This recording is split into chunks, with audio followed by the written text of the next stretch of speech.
Dito.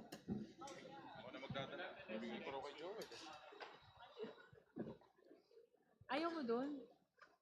Para kitang-kita. Para nakaharap yung BIR.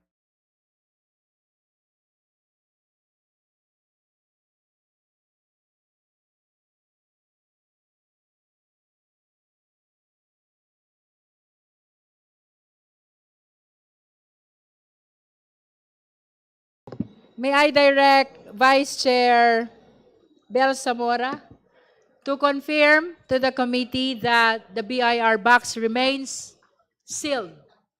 Yes, Madam Chair, as seen from the four sides of the box remains sealed and we still see the tape that was placed there as well as the signature of the Commissioner. Thank you, Madam Chair.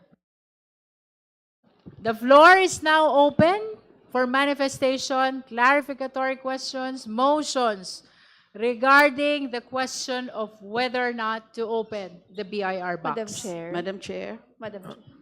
The Honorable Mika Gonzalez and then the Honorable Laila De Lima.